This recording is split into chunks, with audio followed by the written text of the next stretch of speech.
میرے تمام ویورز السلام علیکم۔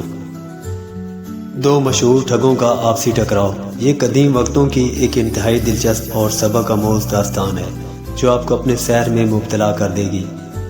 یہ اس داستان کا پہلا مکمل حصہ ہے، جبکہ دوسرا حصہ پہلے حصے کی کامیابی کے بعد پیش کیا جائے گا۔ اب سب سے گزارش ہے کہ اس چینل کو سبسکرائب اور ویڈیو کو لائک کر دیں تاکہ میری حوصلہ افزائی ہو سکے اور اس سلسلے کو میں مزید آگے بڑھا سکوں۔ تو چلے دوستو بسم اللہ کرتے ہیں۔ بسم اللہ الرحمن الرحیم۔ دو مشہور ٹھگوں کا ٹکراؤ۔ پرانے وقتوں کی بات ہے کہ ایک مشہور ٹھگ جس کا نام علم دین تھا، یہ لوہاری کے پیشے سے وابستہ تھا، جبکہ دوسرا ٹھگ جس کا نام شمشیر تھا وہ دکانداری کے پیشے سے وابستہ تھا۔ یہ دونوں ایک ہی ریاست میں ایک دوسرے کے قریب ترین کاروبار کرتے تھے اور پوری ریاست میں یہ دونوں مشہور تھے کہ ان جیسے ٹھگ باز پوری دنیا میں نہیں ملیں گے۔ کئی بار ان دونوں کی شکایت بھی بادشاہ کے پاس پہنچائی گئی، مگر یہ دونوں اتنے شاطر اور چلاک تھے کہ وہ اپنی بے ایمانی اور ٹھگی پر سوالات کے ایسے دلائل سے جوابات دیتے کہ ہر کوئی چکرا کر رہ جاتا۔ یہ دونوں کوئی بھی ثبوت نہیں چھوڑتے تھے، اس لیے ہر بار یہ باعزت بری ہو جاتے۔ غرضے کے لوگوں کے پاس ان کا کوئی بھی حل نہ تھا سوائے اس کے کہ وہ ان سے لین دین نہ کرتے اور ہمیشہ ان سے دور رہتے، اور لوگوں کو آخرکار یہی طریقہ اپنانا پڑا۔ علم دین لوہار اور شمشیر تاجر دونوں یہ بات اچھی طرح جان چکے تھے کہ اب ان کا اس ریاست میں کام نہیں چلنے والا، لہذا دونوں نے اپنے اپنے ذہنوں کے مطابق ایک آخری داؤ پیچ کھیلنے کا پروگرام ترتیب دیا۔ علم دین لوہار نے دکان میں موجود گلا زنگ آلود لوہا جمع کر کے ایک تلوار بنا کر اس تلوار تاجر شمشیر کے پاس لے گیا، کیونکہ اب اس کا شکار صرف اور صرف شمشیر تاجر ہی تھا۔ شمشیر تاجر بھی پریشان اور اداس بیٹھا تھا کہ اتنے میں علم دین لوہار اس کی دکان میں داخل ہوا۔ دونوں نے ایک دوسرے سے خوشی خوشی ہاتھ ملایا۔ علم دین لوہار نے تلوار کو بڑے کپڑے میں لپیٹ کر بغل کے نیچے دبا رکھا تھا جیسے کوئی انتہائی چیز ہو، مگر شمشیر تاجر بھی کم نہ تھا۔ اس کی نظریں فوراً اس کی بغل میں چھپی تلوار پر پڑی تو بولا کہ یہ کیا چیز ہے جو آپ نے چھپا رکھی ہے؟ علم دین لوہار سرگوشی سے بولا، آہستہ بولو، کوئی سن نہ لے۔ پھر دونوں نے سرگوشی میں باتیں شروع کر دی۔ علم دین لوہار نے کہا، یہ ایک تلوار ہے جو کہ مجھے کہیں سے ملی ہے۔ بیچنے والا مجبور تھا، مگر اس کا کہنا تھا کہ یہ انتہائی قیمتی ہے۔ چونکہ آپ تاجر ہیں تو آپ ہی اس کی قدر و قیمت بتا سکتے ہیں۔ تاجر نے جب لوہار کو تلوار کو دیکھا تو زنگ آلود تلوار اسے کئی ہزار سال پرانی معلوم ہوئی۔ چونکہ یہ دونوں دکان کے اندر اور اندھیرے میں تھے، لہذا تاجر کی آنکھیں دھوکہ کھا گئی۔ تاجر شمشیر نے علم دین لوہار سے کہا کہ یہ ایک عام سی تلوار ہے، اگر تم بیچنا چاہتے ہو تو میں آپ کو گھی کے 2 کنستر دے سکتا ہوں۔ علم دین لوہار نے انکار کر دیا اور کہا کہ ہرگز نہیں، یہ میں کسی اور کو جا کر بیچوں گا، مجھے آپ پر بھروسہ نہیں ہے، تم میری مجبوری سے فائدہ اٹھا رہے ہو۔ جبکہ علم دین لوہار اس تاجر کو مزید بے وقوف بنانے کے چکر میں تھا۔ شمشیر تاجر نے دیکھا کہ بندہ ہاتھ سے نکل رہا ہے اور کوئی نیا بندہ تو نہیں رہا، کیوں نہ ہی اس کی بے وقوفی سے فائدہ اٹھایا جائے۔ قصہ مختصر، شمشیر تاجر نے علم دین لوہار کو گھی کے 5 کنستر دے کر تلوار خرید لی۔ جو ہی علم دین لوہار تاجر کی دکان سے باہر نکلا، اس نے فوراً دکان بند کر دی اور تلوار کو چھپا کر بیچنے نکل پڑا۔ دوسری طرف علم دین لوہار نے بھی دکان سے نکلتے ہی فوراً گھر کی راہ لی اور گھی کے کنستر گھر میں چھپا کر گھر کے باہر والے دروازے کو لاک لگا دیا کہ جیسے گھر میں کوئی نہیں ہے۔ یعنی کہ دونوں اپنی اپنی جگہ پر احتیاط برت رہے تھے، پھر کبھی ہمارا آپسی ٹکراؤ نہ ہو کہ کہیں یہ سودا واپس نہ ہو جائے۔ تاجر شمشیر جب تھوڑا ویران جگہ پر پہنچا تو اس نے خاموشی سے تلوار باہر نکال کر اس کا اچھی طرح معائنہ کیا۔ مزید تسلی کے لیے اس نے ایک درخت کے تنے پر تلوار چلائی تو تلوار ٹیڑھی ہو گئی۔ تاجر شمشیر غصے سے بلبلا اٹھا کہ کس کی اتنی ہمت جو شمشیر تاجر کو بے وقوف بنائے۔ غصے سے تلوار ہاتھ میں پکڑے علم دین لوہار کے گھر کی طرف چل پڑا۔ دوسری طرف علم دین لوہار نے تسلی کر کے کہ اب کوئی گھر میں نہیں آ سکتا، گھر کے خفیہ تہخانے میں چلا گیا اور گھی کے کنستر کو کھولنے لگا۔ جو ہی اس نے پہلے گھی کا کنستر کھولا تو اسے کچھ گڑبڑ محسوس ہوئی کہ جیسے اندر پانی ہے۔ مزید تسلی کے لیے وہ بار روشنی میں لے گیا، وہ سچ میں ہی پانی تھا۔ باری باری اس نے سب گھی کے کنستر کھولے مگر سب اندر سے پانی سے بھرے ہوئے تھے۔ علم دین لوہار کی آنکھوں میں خون اتر آیا کہ تاجر کی ایسی کی تیسی، وہ ہوتا کون ہے مجھے بے وقوف بنانے والا؟ اور علم دین لوہار فوراً تاجر شمشیر کی دکان کی طرف چل پڑا۔ تاجر شمشیر اور علم دین لوہار کا رستے میں ہی ٹکراؤ ہوا۔ دونوں نے خوب اچھی طرح ایک دوسرے کی درگت بنائی۔ لوگ تماشا دیکھتے رہے کہ اب آئے اونٹ پہاڑ کے نیچے۔ ان دونوں نے پوری ریاست کو تنگ کر رکھا تھا اور پکڑا ہی نہیں دیتے تھے۔ اب اچھا ہوا کہ آپس میں ہی ایک دوسرے کو انجام سے دوچار کریں گے۔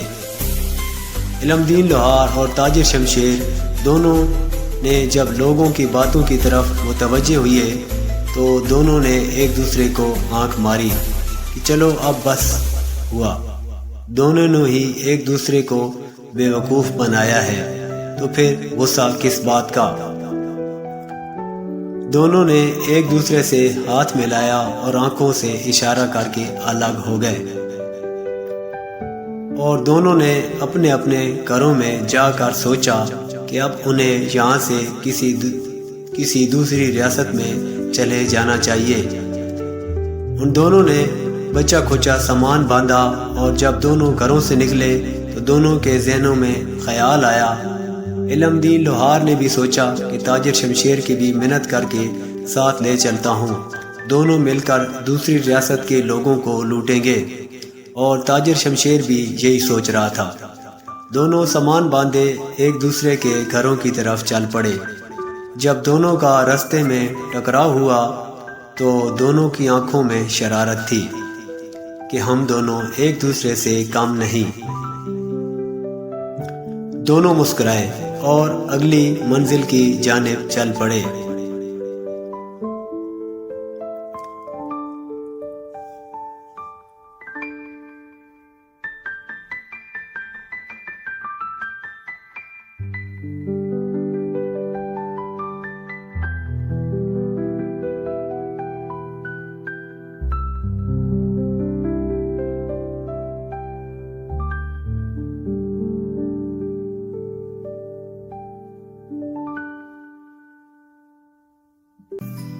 تمام ویورز السلام علیکم۔ دو مشہور ٹھگوں کا آپسی ٹکراؤ، یہ سلسلے کا پارٹ 2 ہے۔ دو مشہور ٹھگ اور سرخ گدھا۔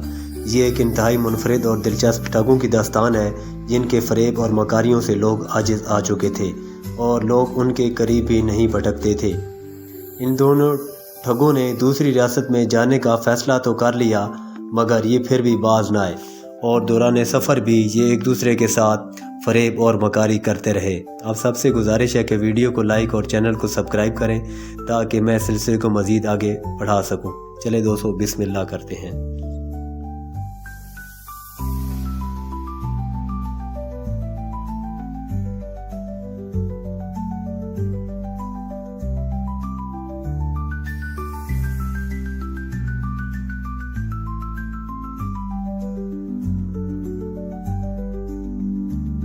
بسم اللہ الرحمن الرحیم۔ دو مشہور ٹھگوں کا آپسی ٹکراؤ اور سرخ گدھا۔ دونوں ٹھگ علم دین لوہار اور تاجر شمشیر نے ابھی کچھ ہی فاصلہ طے کیا تھا کہ کچھ دیر سستانے کے لیے رک گئے۔ تاجر شمشیر نے درخت کے ساتھ ٹیک لگا کر کچھ دیر مزید سکون کے لیے اپنی آنکھیں بند کر لی، جبکہ علم دین لوہار کو چونکہ ہڈ حرامی کی عادت تھی، وہ سوچ رہا تھا کہ پیدل اتنا سفر کیسے کر سکوں گا۔ وہ کسی سواری کے بارے میں سوچنے لگا تھا کہ اتنے میں اسے بہت دور سے ایک شخص گدھے پر سوار اپنی طرف آتا دکھائی دیا۔ علم دین کی آنکھیں چمک اٹھی۔ بجائے اس کے کہ وہ تاجر شمشیر کو بھی پلاننگ میں شامل کرتا، وہ بالکل اس کے برعکس سوچ رہا تھا۔ چونکہ وہ دونوں ٹھگ تھے تو اس لیے بھی وہ مجبوراً ساتھ تھے، ورنہ ایک دوسرے کو ایک آنکھ نہ باتے تھے۔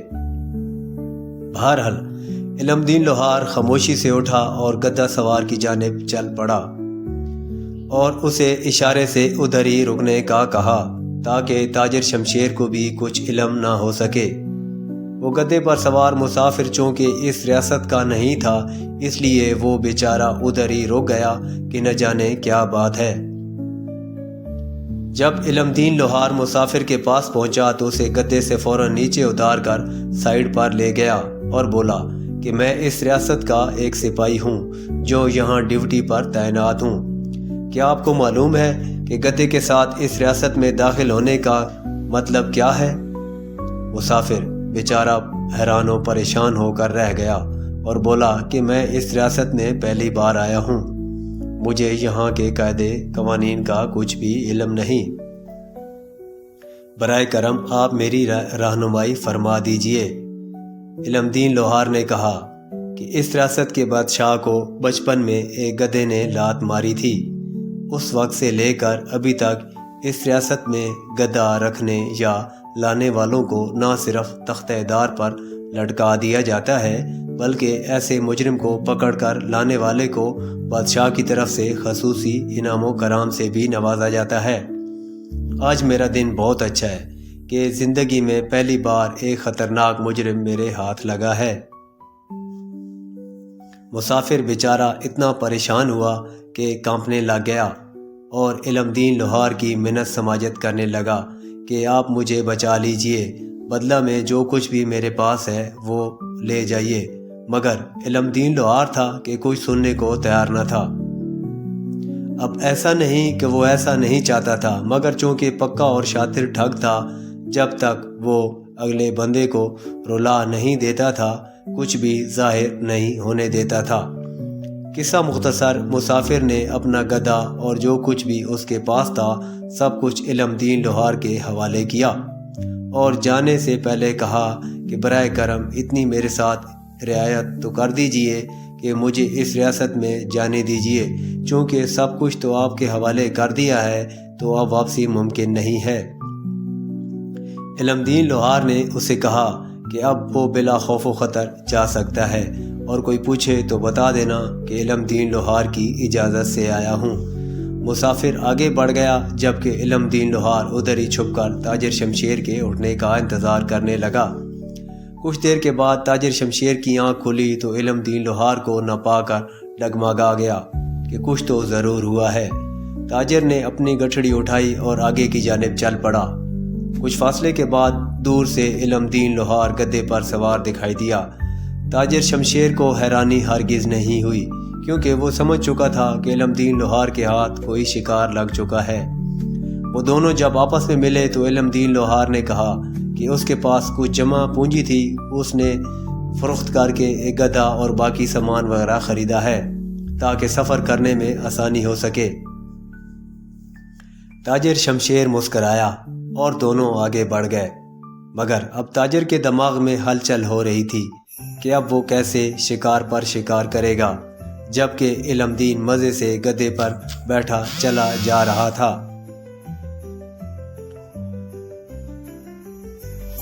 اور تاجر اس کے پیچھے پیچھے پیدل چل رہا تھا۔ ان دونوں کے ایک دوسرے کے لیے ایسے جذبات تھے کہ موقع ملتے ہی ایک دوسرے کو کچا چبا جاتے، مگر مجبوراً ساتھ تھے۔ ان دونوں کو جنگل میں سفر کرتے اب شام ہونے والی تھی۔ انہوں نے رات کے ٹھہرنے کی جگہ تلاش کرنی شروع کر دی اور بالآخر ایک بڑے درخت کے نیچے انہوں نے رات بسر کرنے کا فیصلہ کر لیا۔ مگر تاجر شمشیر نے یہ فیصلہ کیا کہ جنگل میں چونکہ جنگلی جانور بھی ہوتے ہیں، اس لیے گدھے کو کچھ فاصلے پر باندھیں گے تاکہ خود محفوظ رہ سکے۔ علم دین کے پاس چونکہ اب سب کچھ تھا اس لیے وہ سکون سے سو گیا، جبکہ تاجر کے دماغ کچھ اور ہی سوچ رہا تھا۔ جب آدھی رات کا وقت ہوا تو تاجر شمشیر چونکہ اس علاقے سے اچھی طرح واقف تھا، خاموشی سے اٹھا اور اس جنگل سے کچھ فاصلے پر ایک چھوٹے سے گاؤں میں چلا گیا۔ جہاں ایک دوسرا تاجر جو کہ اس کا جاننے والا تھا اس کے پاس جا پہنچا۔ دوست تاجر گھر پر ہی تھا۔ شمشیر نے اسے گھر سے اٹھایا اور اسے اس کی دکان میں لے گیا اور بولا کہ مجھے جلدی میں کچھ خریدنا ہے۔ اس زمانے میں کپڑوں کو رنگنے کے لیے کچھ مختلف رنگ کی مٹی کو جمع کر کے کچھ مخصوص درختوں کے پتوں اور جڑی بوٹیوں کو پکا کر مختلف رنگ تیار کیے جاتے تھے۔ وہ دونوں دکان میں پہنچے تو تاجر شمشیر نے اسے گہرے سرخ رنگ کا رنگ لے لیا اور چپکے سے واپس جنگل میں لوٹ آیا۔ علم دین لوہار بالکل سکون سے سو رہا تھا، اسے کچھ بھی ہوش نہ تھا۔